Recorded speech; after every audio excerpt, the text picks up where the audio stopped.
नमस्कार दोस्तों, आज है 8 अप्रैल। 8 अप्रैल की अगर बात करें तो ये इतना खास दिन क्यों हो जाता है? क्योंकि अगर यूपीएससी पढ़ रहे हो और यूपीएससी में आप हिस्ट्री पढ़ रहे हो और हिस्ट्री में भी अगर आप मॉडर्न हिस्ट्री पढ़ रहे हो तो मॉडर्न हिस्ट्री की आज जो स्टार्टिंग होता है 1857 रिवोल्ट से। 1857 रिवोल्ट आपको पढ़ना पड़ता है, एक द बेसिक चैप्टर। उसमें जो है मंगल पांडे का बहुत बड़ा रोल है। मंगल पांडे का आज है पुण्यतिथि। आज ही मंगल पांडे को जो है 1857 में फांसी की सजा सुनाई गई थी। वो तारीख थी 8 अप्रैल 1857। बात करते हैं मंगल पांडे की, तो इनका जन्म हुआ था जुलाई 19 1827 को। ये फैजाबाद एक जिला है उत्तर प्रदेश में, वहाँ पे इनका बॉर्न हुआ था। फादर और मदर की अगर बात करें तो फादर का नाम था दिवाकर पांडे, माता जी का नाम था आभा रानी। ये एक हाई कास्ट फैमिली में बॉर्न हुए थे।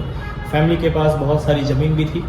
फिर भी हमारे मंगल पांडे ने जो है देश की सेवा का चुनाव किया। इन्होंने ब्रिटिश आर्मी को ज्वाइन किया उस समय 1849 को। 1849 को जब इन्होंने ज्वाइन किया तो इन्होंने ज्वाइन की थी 34th इन्फेंट्री, जो कि बैरकपुर में लोकेटेड थी, और उसी इन्फेंट्री में ये 6th कंपनी में थे। ठीक है, और उस इन्फेंट्री में अगर बात करें तो properly large amount of Brahmins का दबदबा हुआ करता था। अब जब इन्होंने आर्मी को ज्वाइन किया, स्पेसिफिकली ब्रिटिश आर्मी को, तो उस समय ब्रिटिशर्स का बहुत बड़ा कह सकते हैं विरोध हो रहा था। कहाँ पे? देश में विरोध तो हो ही रहा था आम जनता के बीच में, बट आर्मी में भी बहुत ज़्यादा इनको प्रोटेस्ट झेलना पड़ा। किसको? ब्रिटिश आर्मी को। क्यों प्रोटेस्ट झेलना पड़ा? तो रीज़न तो बहुत सारे थे, बट कुछ रीज़न, जैसे कि हिंदू जो थे, हिंदू सोल्जर्स, उनकी जो रैंक हुआ करती थी वो एक कह सकते हैं मोनोपोली टाइप थी। लेकिन धीरे धीरे ब्रिटिशर्स ने क्या किया, गुरखा को और सिख को इसमें आर्मी में इंक्लूड करने लगे, और लो कास्ट को, जो भी लो कास्ट समुदाय थे, उनको भी इंक्लूड करने लगे, और उनको वो रैंक देने लगे जो ब्राह्मण्स को दिया जाता। तो ये तो प्रोटेस्ट का कारण चल ही रहा था। लेकिन उसी बीच ब्रिटिशर्स ने एक चीज़ ऐसी की जिसने मंगल पांडे को गुस्सा किया।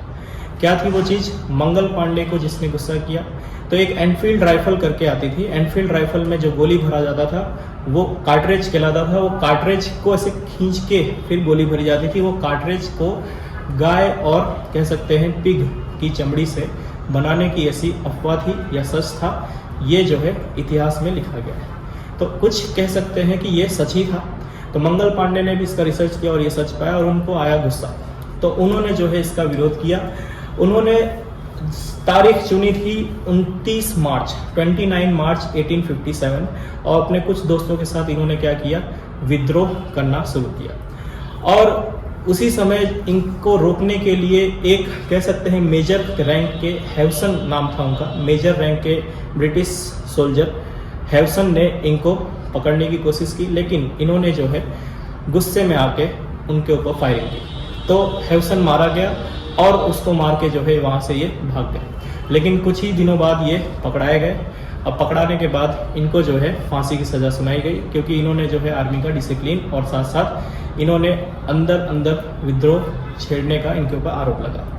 लेकिन इनके फांसी लगने के बाद, फांसी की सज़ा वैसे डिसाइड हुई थी 18 अप्रैल को, लेकिन क्योंकि बहुत ज़्यादा ये इवेंट फेमस हो गया था और पूरे के पूरे इंडिया में ये वायरल हो गया था, डेट्स वाई इनको जो है 8 अप्रैल को ही फांसी की सज़ा देने का ब्रिटिशर्स ने सोचा, और 8 अप्रैल को इनको फांसी दे दी गई। लेकिन इस घटना ने 1857 की क्रांति को और भी ज़्यादा कह सकते हैं कि एक बीज जो था वो पनप गया। 1857 की क्रांति का एक कह सकते हैं मुख्य कलाकार मिल गया, और आने वाले समय में बहुत सारे बड़े बड़े क्रांतिकारी, जैसे कि नाना साहब, फिर बाद में बहादुर साहब, फिर बाद में जैसे कि बात करें हमारे कुंवर सिंह, ये सब इससे इंस्पायर्ड हो, इस क्रांति को आगे बढ़ाया। और आगे जाके जो हमारे नेशनलिस्ट लीडर थे, जैसे कि वीडी सावरकर को जो ये कह सकते हैं कि इन्फ्लुएंशियल रहे हैं, और वीडी सावरकर ने इनको इनसे इन्फ्लुएंस होके इनको जो है एक अपना हीरो मानते हुए आगे बहुत सारे संग्राम रचे। और कह सकते हैं कि बहुत सारे जो क्रांतिकारी तरीके से हमारे जो लीडर थे, जैसे भगत सिंह वगैरह, इन्होंने भी जो है मंगल पांडे को बहुत ज़्यादा प्रोत्साहन दी। नमस्कार।